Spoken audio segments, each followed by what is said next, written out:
상처를 싸매시도다. 별들의 수를 세시며 이름을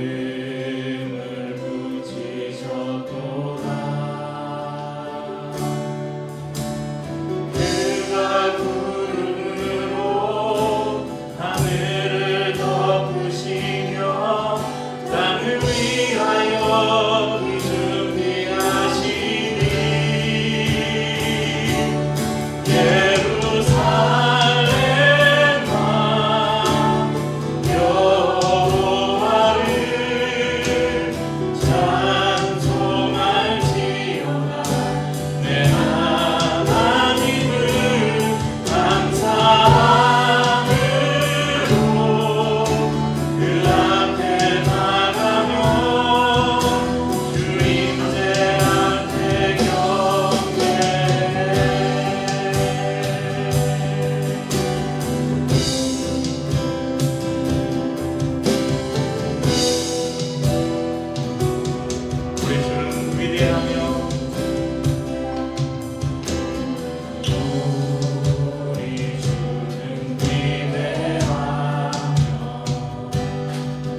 날 붙드시는 그 사랑 그 어느 누가 내 주와 같으니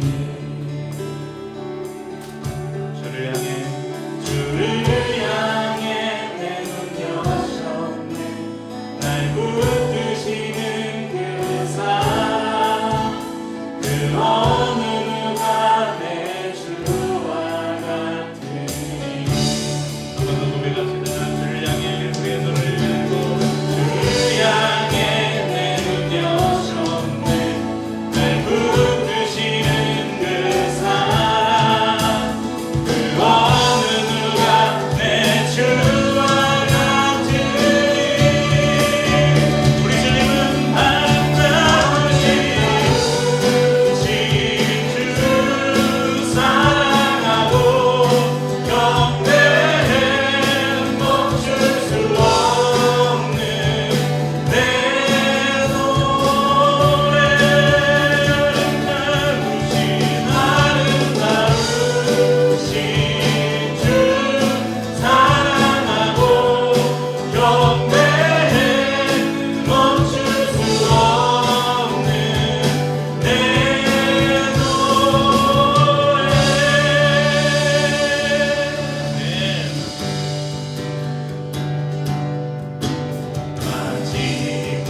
이겼네. 예수 사탄을 이겼네. 할렐루야. 할렐루야. 할렐루야. 예수 사탄을 이겼네. 할렐루야. 할렐루야. 오 할렐루야. 예수 사탄을 이겼네.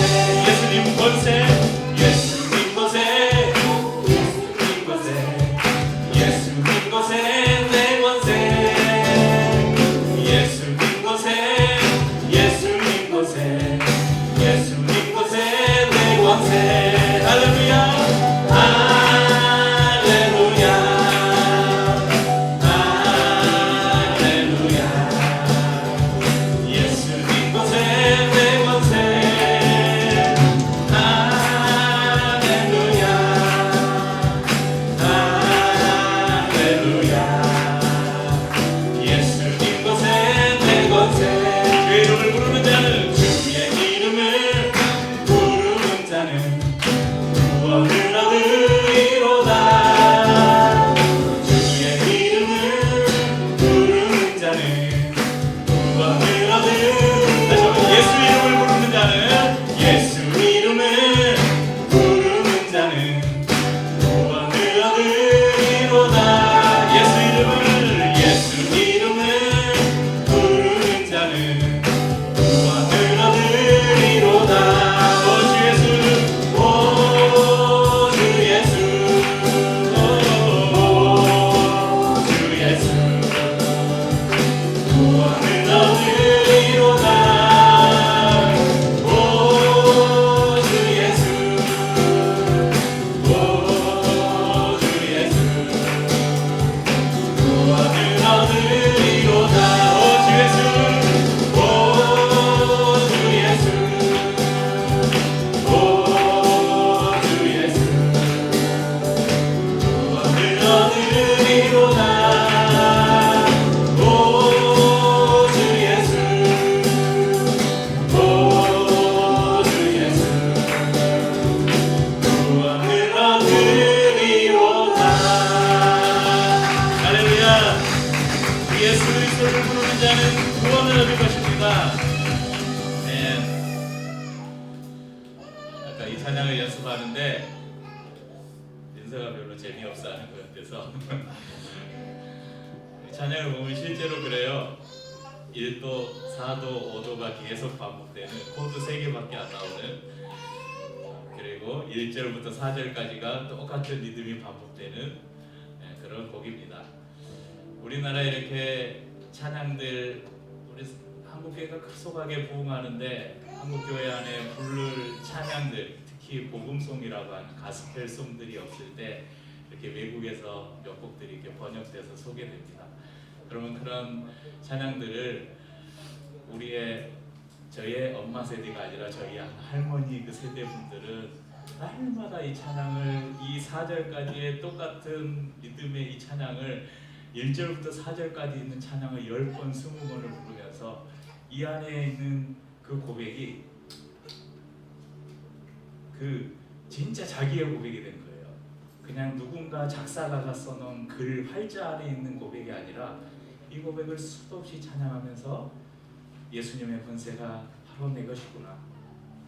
예수님이 모든 사단의 권세를 이기셨구나. 내가 주님의 이름을 부르면 내가 구원을 얻는구나. 그것들을 믿음의, 자기의 믿음으로 이렇게 체화시켰다는 것입니다.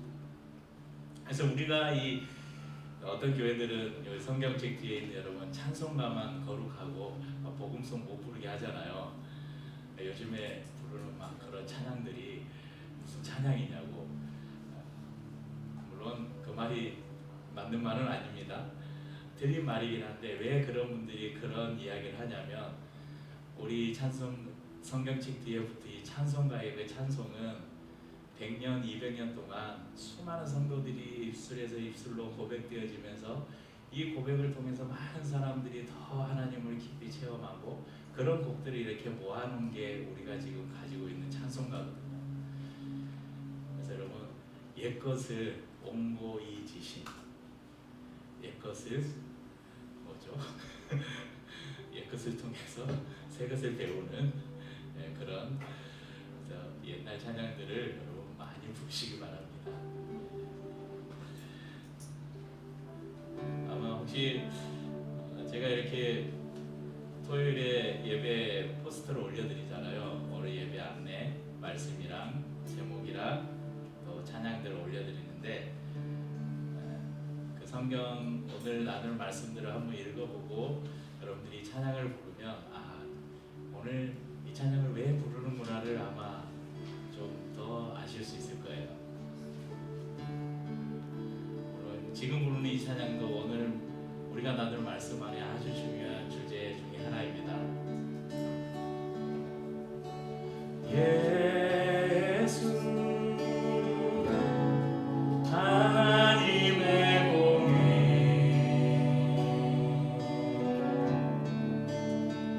주독생자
오늘은 구약 성경 속에 감춰진 예수 그리스도를 찾아가는 27번째 시간입니다.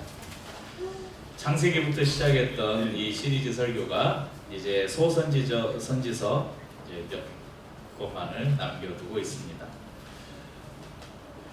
이 시리즈 설교를 나누면서 구약 성경 속의 수많은 사건들이 단순한 이스라엘이라는 또 이스라엘과 그 주변 지역의 나라들의 역사를 뛰어넘어서 온 인류를 향한 하나님의 놀라운 구원의 계획을 숨겨놓으셨다는 사실이 때로는 놀랍기도 하고 때로는 참 하나님의 사랑이 이처럼 크구나, 그 사랑에 감격하기도 합니다. 오늘 저희가 함께 나눌 요엘서 말씀도 마찬가지입니다. 요엘서 몇 장까지 되어 있는지 보시겠어요?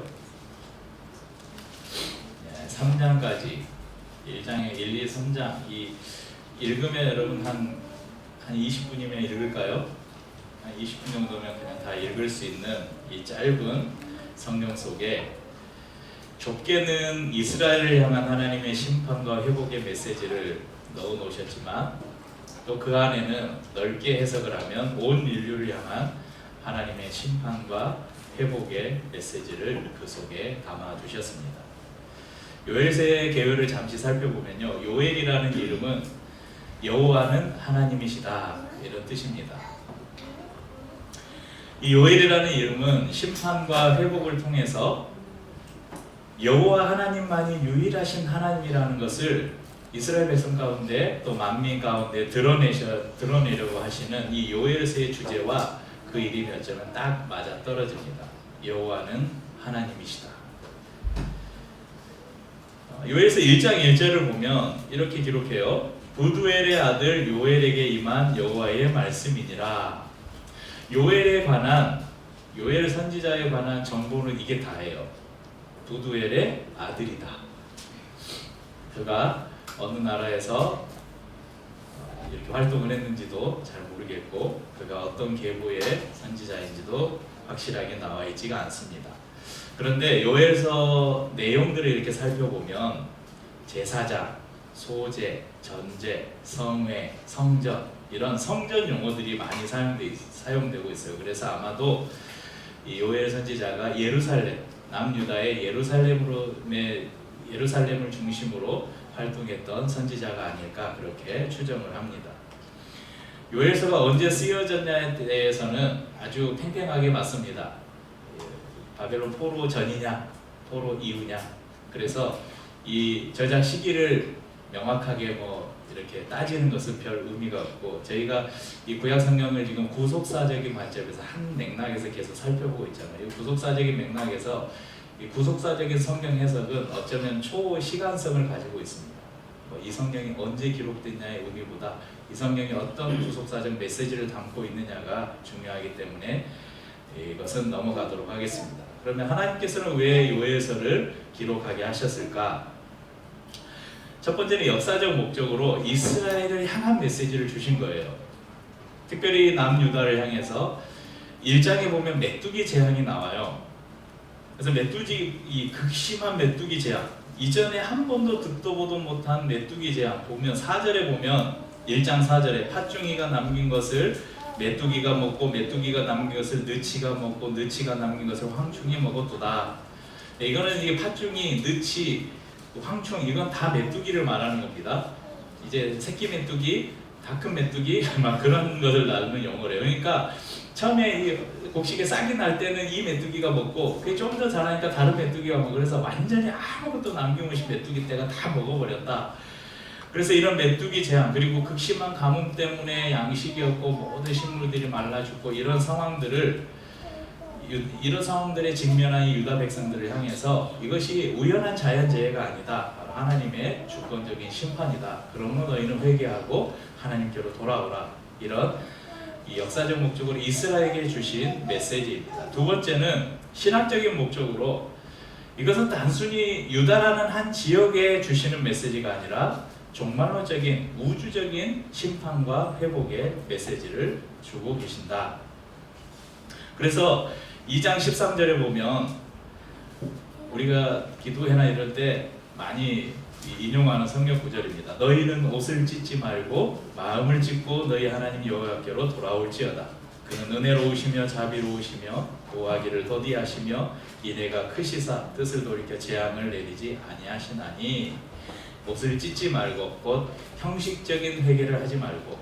이스라엘 백성들에서 옷을 찢는다는 것은 하나님 앞에 자신의 죄를 이렇게 고통스러워하면서 옷을 찢는다. 두 가지 표현인데, 옷을 찢고 재 있잖아요. 타고 남은 그 재를 머리에 뒤집어 쓰는 이 표현이 회개할 때 쓰는 표현, 회개를 할 때 하는 행동이에요. 근데 하나님께서는 너희의 옷을 찢지 말고, 그러니까 형식적인 회개 말고 너희 마음을 찢어라, 그렇게 말씀하십니다.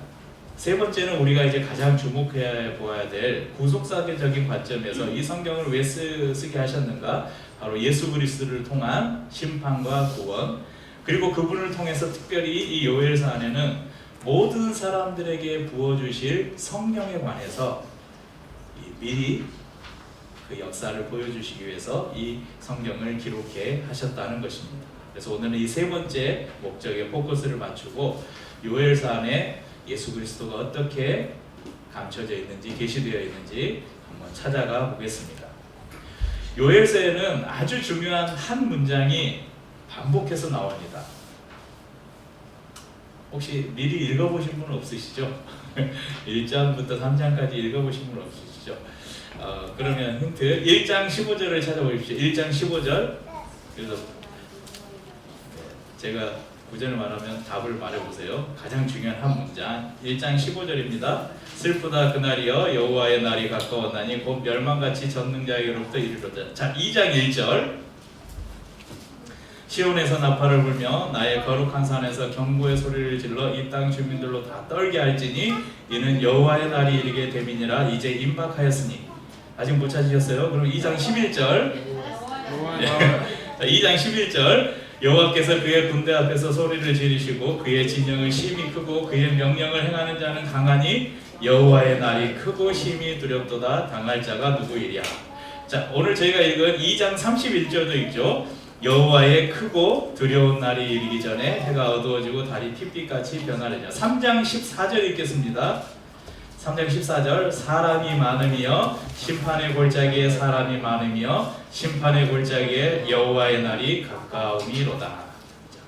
여호와의 날이 이 요엘서의 주제예요. 중심 그 문장입니다.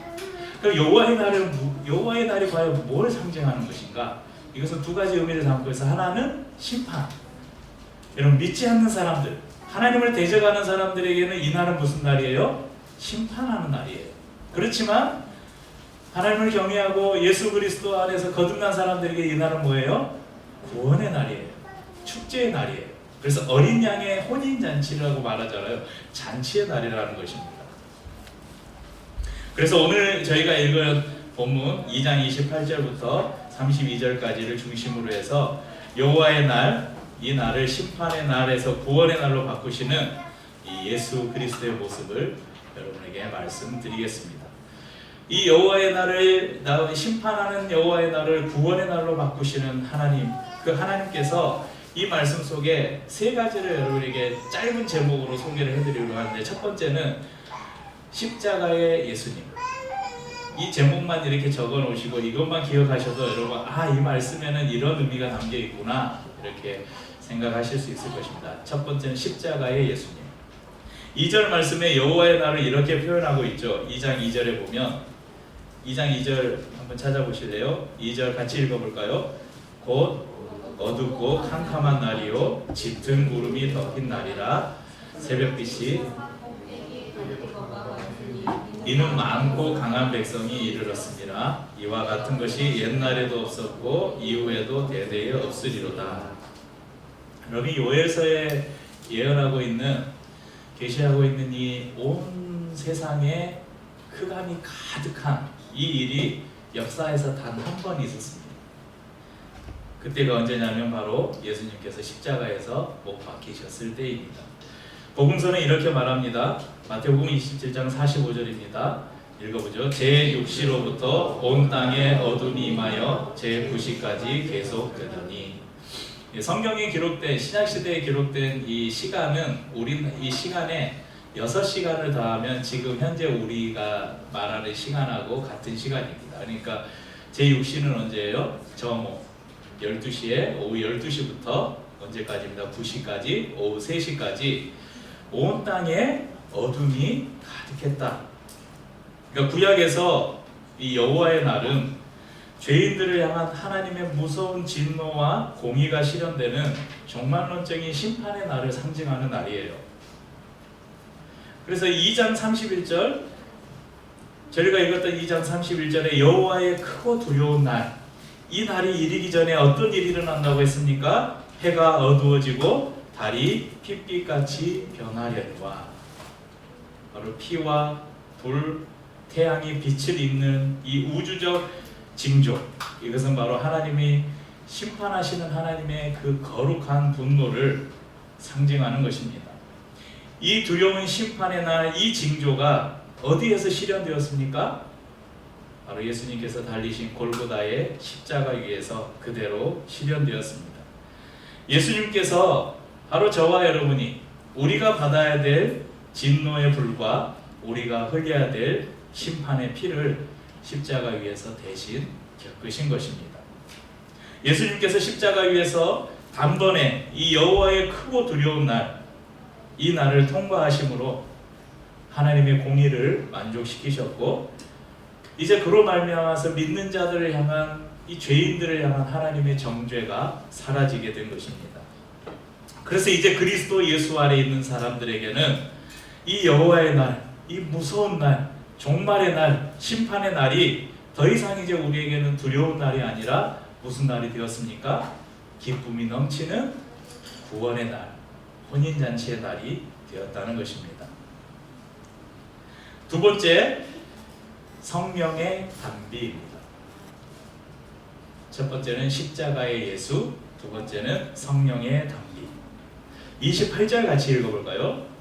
그 후에 2장 28절입니다. 그 후에 내가 내 영을 만민에게 부어주리니 너희 자녀들이 장래일을 말할 것이며 너희 늙은이는 꿈을 꾸며 너희 젊은이는 이상을 볼 것이며.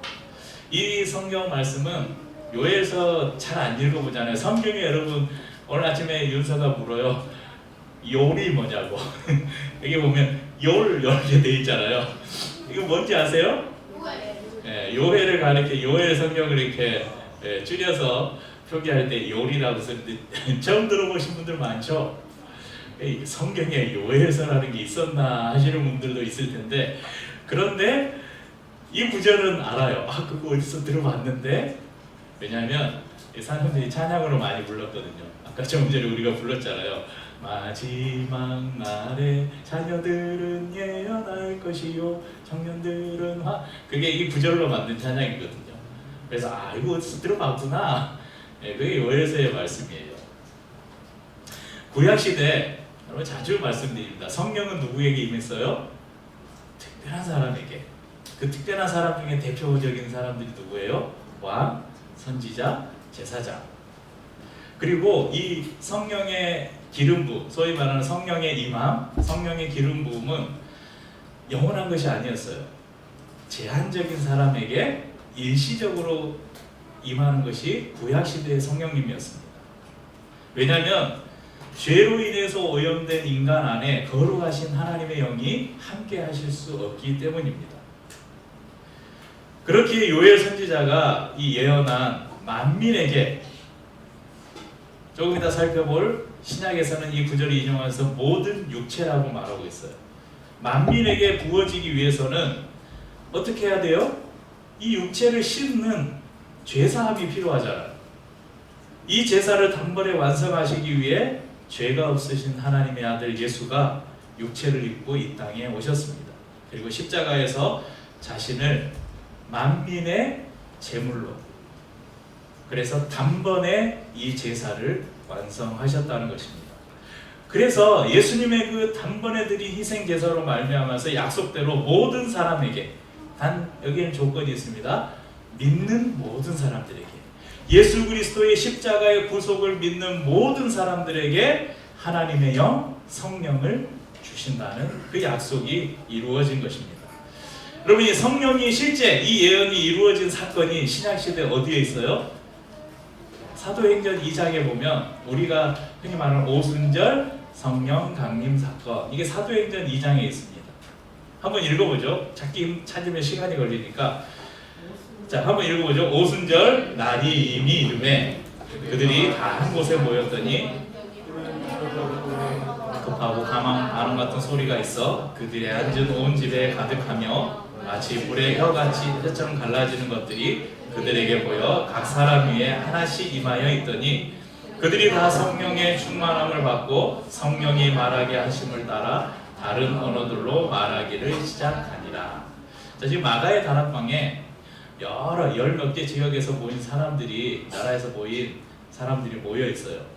그들이 기도하는데 급하고 강한 바람 같은 소리가 있고 불의 혀처럼 갈라진 것이 각 사람의 머리 위에 이렇게 있습니다. 그리고 다 자기 말로 이야기하는데 서로 다 알아먹어요. 4절에 보면 이런 일이 나타난 이유가 뭐예요? 4절에 나오잖아요. 그들이 다 성령의 충만함을 받고 성령의 말하게 하심을 따라. 왜 이런 일이 일어났다고 그래요? 성령이 임했기 때문에. 단 한 가지 이유예요. 그들이 열심히 기도를 해서? 아니요. 그들이 막 언어 공부를 열심히 해가지고 막 다른 나라의 말을 알아보는 게 아니라 성령이 임하니까 이런 일들이 일어났다는 것입니다. 나이, 성별, 신분, 여기서 말하는 신분은 남종, 여종, 종과 주인을 말하는 것입니다. 이것에 차별 없이 예수 그리스도의 피로 씻어진 모든 사람들에게 하나님의 영이 임하는 새로운 성전의 시대가 열린 것입니다. 여기에 모인 사람들이 누가 제일 놀랐냐면요, 여기에 모인 사람들이 제일 놀랐어요.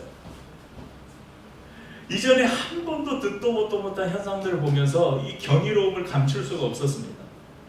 보세요, 막 옆에 사람 머리 위에 막 불의 혀같이, 여러분 막 전에 설명드렸죠. 이렇게 모닥불 피우면 막 이렇게 불에 막 갈라지잖아요.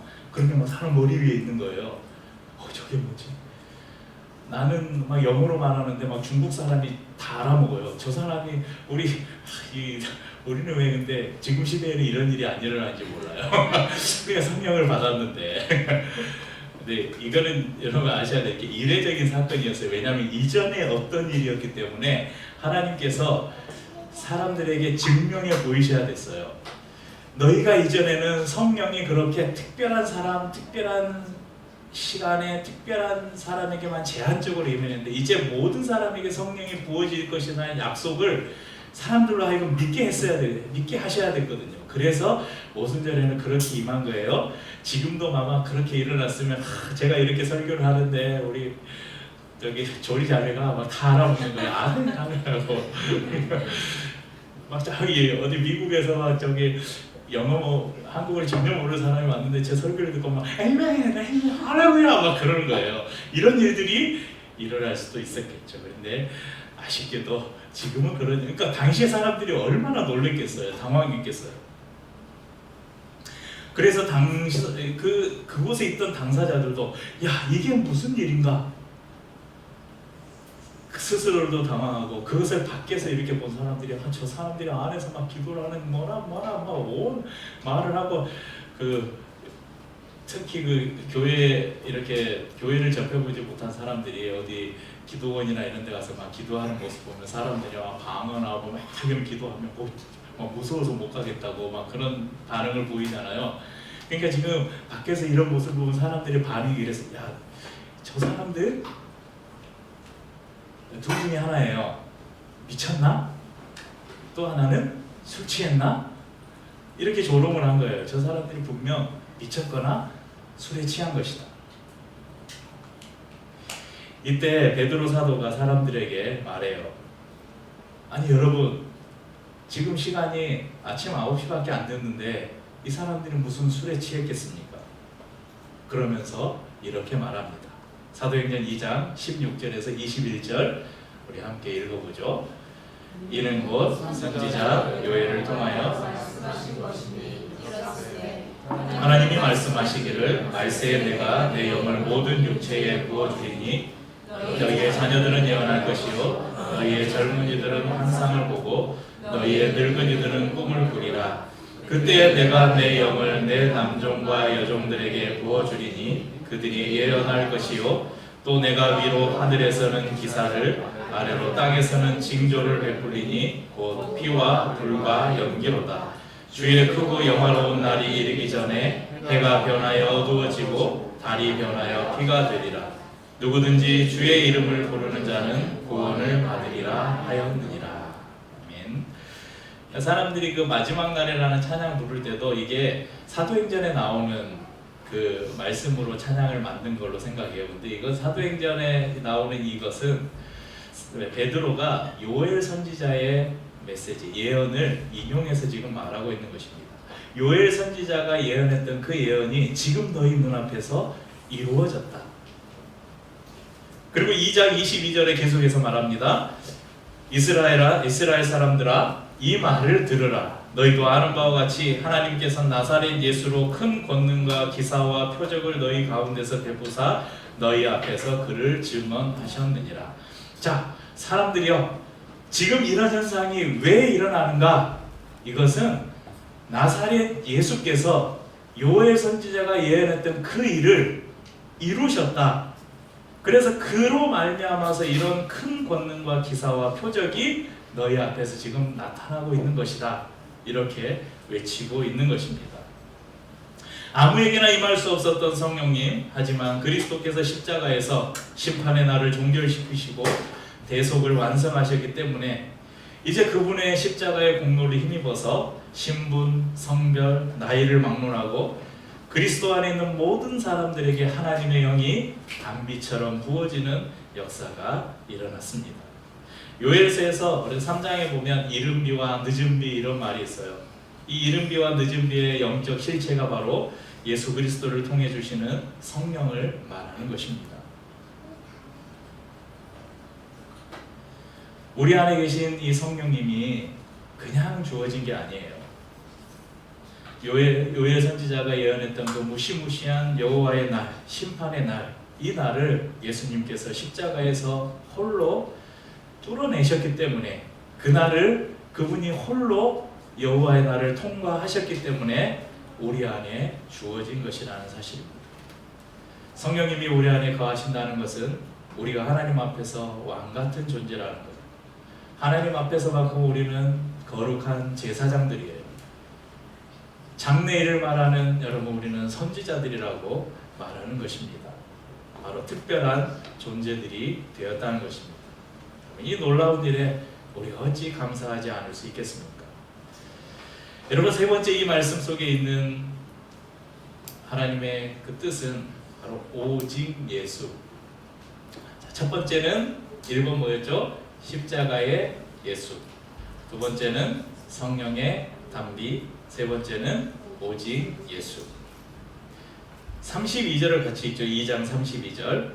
누구든지 여호와의 이름을 부르는 자는 구원을 얻으리니 이는 나 여호와의 말대로 시온 산과 예루살렘에서 피할 자가 있을 것이며 남은 자 중에 나 여호와의 부름을 받을 자가 있을 것임이니라. 여러분, 심판의 한복판에서 살아남을 수 있는 유일한 방법은 바로 여호와의 이름을 부르는 것이었습니다. 여호와의 이름을 부른다는 것은 바로 그분의 통치 아래로 들어가는 것입니다. 여기에 나오는 시온산, 예루살렘, 시온산, 예루살렘, 하나님의 성전이 있는 곳이죠. 바로 하나님의 임재가 있는 거룩한 곳을 상징하는 곳, 이 시온산과 예루살렘이 바로 피난처라는 것입니다. 하나님의 심판, 진노를 피할 수 있는 안전한 피난처이다. 자, 그러면 로마서 10장 9절에 이제 이 요엘 선지자가 말한 이 말을 신약에서 사도들은 어떻게 해석하고 있는지, 아까 우리가 베드로 사도가 이 요엘서를 인용하면서 그때 예언한, 요엘 선지자가 예언한 그분이 바로 예수 그리스도다 이렇게 살펴봤잖아요. 우리 사도 바울의 한번 말을 보겠습니다. 로마서 10장 9절입니다. 같이 읽죠. 내가 만일 내 입으로 예수를 주로 시인하며 또 하나님께서 그를 죽은 자 가운데서 살리신 것을 내 마음에 믿으면 구원을 받으리라. 자, 사도 바울은 내 입으로 예수를 주로 시인하고 마음에 믿으면 구원을 받는다고 말합니다. 내 입으로 예수를 주로 시인하고 이것이 바로 여호와의 이름을 부르는 자, 이것과 같은 의미입니다. 왜냐하면 예수의 이름이 무슨 뜻이라고 했어요? 구원 또는 구원 조금 풀어서 하면 여호와가 구원하신다, 그런 의미입니다. 그러니까 예수의 이름을 부른다는 것은 곧 뭐예요? 여호와의 이름을 부른다는 것과 마찬가지입니다. 계속된 말씀에서 사도 바울이 증언하고 있습니다. 우리 11절부터 13절도 같이 보죠. 성경에 이르되 누구든지 그를 믿는 자는 부끄러움을 당하지 아니하리라 하니 유대인이나 헬라인이나 차별이 없습니다. 한 분이신 주께서 모든 사람의 주가 되사 그를 부르는 모든 사람에게 부요하시도다. 누구든지 주의 이름을 부르는 자는 구원을 받으리라. 여러분, 성경에 이르되, 지금 이 신약 성경에서 사도들이나 신약 성경 기자들이 성경에 이르되 옛적부터 옛적에 말씀하시기를, 이거는 다 뭘 말하는 거예요? 구약 성경을 말하는 거예요. 지금 신약 성경, 이때는 지금 신약 성경 자체가 어떤 시대예요? 구약 성경만. 그러니까 성경에 이르되는 구약 성경에 이르되, 그 말씀이 어디예요? 요엘서에 이르되, 이 말이에요. 바로 요엘 선지자의 글을 사도 바울은 이야기하면서 유대인이나 헬라인이나 차별이 없다, 이것은 바로 아까 만민에게 성령을 부어주시겠다는 말씀이고, 누구든지 주의 이름을 부르는 자는 구원을 받으리라, 이 말씀은 바로 여호와의 이름을 부르는 자는 구원을 얻을 것이다, 그것을 의미하는 말씀이라고 바울이 풀어서 설명하고 있습니다. 여러분, 신약시대 가장 위대했던 두 사도를 꼽으라면 여러분 베드로와 바울을 꼽을 수 있겠죠. 이 두 사도가 한 목소리로 요엘 선지자의 예언을 인용하면서 예수 그리스도가 하나님의 약속을 성취하신 분이시고 그분이 오늘 우리에게 성령을 선물로 주셨다고 증언하고 있습니다. 우리에게 이 지리적인 저 시온산, 지금 시온산이 어디 있지? 예루살렘은 지금 저기 팔레스타인 지역에 있나? 네, 지금 저기 이스라엘에 있는데 그 예루살렘만 해도 다 달라요. 이스라엘 구역, 팔레스타인 구역, 또 한 구역이 어디지? 갑자기 생각이 안 나네요. 거기라. 아무튼 이렇게 나눠져 있습니다. 그러니까 우리는 지금 이 지역적으로, 지리적으로 시온산에 없잖아요. 예루살렘이 없잖아요. 그럼 우리는 이제 피난처가 없네요. 시온산과 예루살렘은 어떻게 확장되었습니까? 바로 하나님의 교회로, 예수 그리스도 안에서 거듭난 사람들의 모임인 교회로 확장되었습니다. 또한 믿는 사람들이 살아가는 모든 삶의 영역을 우리가 하나님의 나라라고 부르는데 그 하나님의 나라로 확장되었습니다. 그러므로 우리가 예수 그리스도, 오직 예수, 그분의 이름을 부를 때 우리는 하나님의 나라 안전한 피난처에 거할 수 있는 것입니다. 오늘 저희가 살펴본 이 요엘서의 말씀은 서두에 말씀드린 것처럼 이스라엘이라는, 특별히 남유다라는 한 나라의 심판이나 회복 또는 영적인 이런 막 성령이 부어지는 신비로운 영적 현상을 말하는 책이 아닙니다. 하나님께서는 한 민족의 역사를 통해서 온 우주를 향한 당신의 뜻을 담아 두셨습니다. 그것은 바로 예수 그리스도의 십자가를 통한 대속, 그로 말미암아 모든 사람에게 부어주시는 성령의 담비, 그리고 오직 예수 그리스도만이 우리의 구원자라는 바로 복음의 핵심을 요엘서에 담아 두셨다는 것입니다. 우리는 요엘 선지자가 예언하고 베드로 사도가 선포한 그 말세, 바로 성령이 부어진 세대를 살고 있습니다. 우리에게 성령님을 선물로 주신 이유가 무엇이겠습니까? 단순히 힘든 일 있을 때 성령님 위로해 주세요, 개인적인 위로를 받고 막 성령을 통해서 막 방언도 하고 예언도 하고 그런 개인적인 신비로운 체험하면서 막 그런 뭔가 화물경에 빠져 살라고 성령을 우리에게 주셨는가? 전혀 아니죠. 오늘 왜 성령을 주셨다고 합니까? 자녀들은 예언을 하고, 예언을 하고는 또 여러분 오해하시면 안 돼요. 이 성경이 말하는 예언은 정말 그 은사주의자들이 말하는 기도라라 빨간 실제 있었던 일입니다. 제가 사역했던 교회에서 목사님이 이제 신년 축복승회 때 기도를 하면 옆에 이제 거기 사무실 직원 한 명이 그때는 이제 CD 이런 거 없을 때고 USB 이런 거 없을 때 카세트 테이블 공 테이블 쌓아놓고 전에 한번 이야기는 못 들으는 분 계시죠? 그래서 이제 카세트 녹음기 조그만 휴대용 녹음기를 가지고 이제 성도님들이 한 번씩 올라가면 이렇게 안수기도를 하면 그러면 녹음기를 딱 돌려요. 가지고 딱 끝나면 끄고 그 테이블 줘요. 그러면 빨간 차가 보이네요. 올해 빨간 차를 살 것 같습니다. 이거 있었던 일이에요. 지어낸 일 아니고. 그러니까 제가 이제 들은 이야기는 그거 하나라서 그것만 말씀드리는데 모든 성도들에게 그런 신년 축복성회 때 그 안수기도를 하면서 예언을 해요. 그게 소위 말하는 예언. 여러분 이거는 점쟁이들이 하는 일이죠. 여러분 저기 점집 찾아가면 그러잖아요. 올해 하면서 물에 가지 마세요. 저기 김시성 가진 사람을 조심하세요. 이런 거 하잖아요. 여러분 예언이라는 것은 그게 아니고 하나님의 말씀을 보고 그 말씀 안에서 하나님의 뜻을 분별하여 알 수 있다는 거예요. 그러니까 예언은 여러분 신앙에 말하는 여러분 아직도 그 하나님의 계시, 그 계시라는 것은 직통 계시를 말합니다. 하나님의 직통 계시가 지금도 존재한다 이렇게 말하는 사람은 다 이단이에요. 하나님의 계시는 성경으로 완성됐다, 성경으로 종결됐다가 우리가 믿는 신학의 정통 신학입니다. 여기서 벗어나면 그것을 이단이라고 해요. 그럼 나 하나님으로 도저히 기도하는데만 하나님이 꿈에 나타나서 나에게 이렇게 계시했다 그렇게 말하고 다니면 여러분들 이단이라고 찍히는 거예요. 그래서 예언이라는 것은 새로운 하나님의 계시를 받는 게 아니라 이미 종결된 계시, 이미 완성된 하나님의 계시인 성경 안에서 하나님의 뜻을 깨달아 아는 것을 계시라고, 예언이라고 하는 거예요. 그걸 계시라고 하는. 그러니까 자녀들이 예언을 한다 이 말은 뭐예요? 자녀들이 하나님의 말씀을 보고 그 말씀 속에서 나를 향한 이 세상을 향한 하나님의 뜻을 분별해 알 수 있다는 거, 그것을 외치는 거예요. 그리고 그대로 살아가는 거예요. 그것을 자녀들이 예언을 한다는 것입니다. 젊은이들이 환상을 본다, 늙은이들이 꿈을 꾼다, 다 마찬가지예요. 하나님의 말씀 속에서 하나님의 뜻을 분별해 알고 그 뜻대로 살아가려고 하는 사람들이 바로 성령을 통해서 일어난다는 것입니다.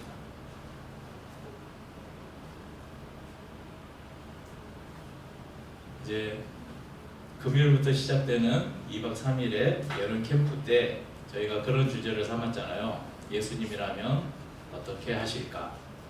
영어로 What would Jesus do? WWJD. 우리가 이 시간을 통해서 과연 하나님의 성령을 받은 우리가 이 세상 가운데서 정말 예언을 하면서 산다는 것, 환상을 보며 산다는 것, 꿈을 꾸며 산다는 것은 무엇일까? 그것은 바로 예수님께서 살아가신 그 삶을, 그 궤적을 우리가, 그 발걸음을 이 책의 원제처럼 In His Step, 그분의 발걸음을 우리가 쫓아가는 그런 삶이 아닐까. 이 말씀을 여러분들과 나누면서 조금 더 하나님이 원하시는 삶을 함께 살아가 보려고 합니다. 모두가 함께 하시길 바라고요. 우리가 지난주에 어디 말씀 나눴습니까? 지난주에 요엘서 앞에 뭐 있어요?